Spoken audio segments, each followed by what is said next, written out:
Hi, everybody. Happy Saturday. Hope you're doing well. Peter Johnson Jr., Good morning. Tucker Carlson, and Kooiman at your service. Kooiman. I'm in for Clayton. Happy 2015. We have a great show today with a retrospective on Fox and Friends weekend for 2014 that you're going to want to watch. But first, we want to bring you up to date on that Fox News alert Anna referred to in the open. It's an amazing story of survival. A twin-engine plane went down late last night, or late yesterday afternoon. So are all these new drugs a good thing, or does it say something about a country that's becoming more reliant on pills and prescriptions to try to stay healthy? Dr. Nita Radcliffe is a practicing physician and board-certified anesthesiologist and joins us to weigh in. Good morning. Thank you. Good morning. Are we just looking for a quick fix? Absolutely. When it comes to our health, the quick fix usually comes in the form of a pill. So is in the business to not just make people well, but they have to make a living too, and they're worried that their patient may go see another physician instead. You see this a lot with antibiotics, too. Absolutely. Imagine this. If you have patients, you know, we have a back pain, a knee pain, or we go in and we have a surgery for something and have leftover painkillers.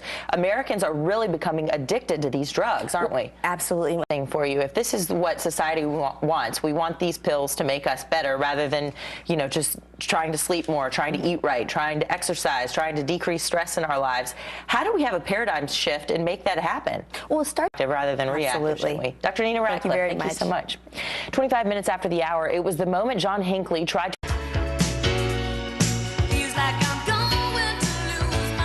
idea for doing this. I mean, we've heard of kids say the darndest things type books, but what about knock-knock jokes? Well, you know, knock joke one. Let's read one. Knock knock. Who's there? Butter in the book, and you say that actually some of these jokes came from your kids saying jokes that weren't really making sense, but somehow they're still funny. Yeah, well, you know, of the five, I would say my daughter Leah, she's 13, but my wife actually is amazing. And advice for raising a baby are passed on from generation to generation, of course. You do what your mama told you, but how many of these tips really work and how many don't?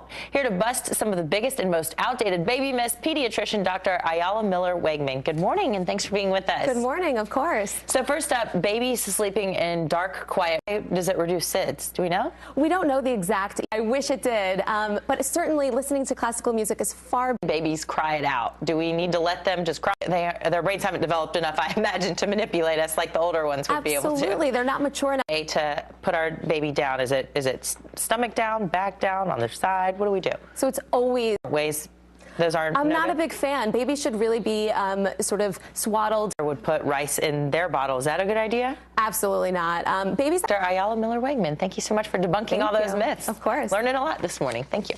27 minutes after the hour, a family watching fireworks when something terribly goes wrong.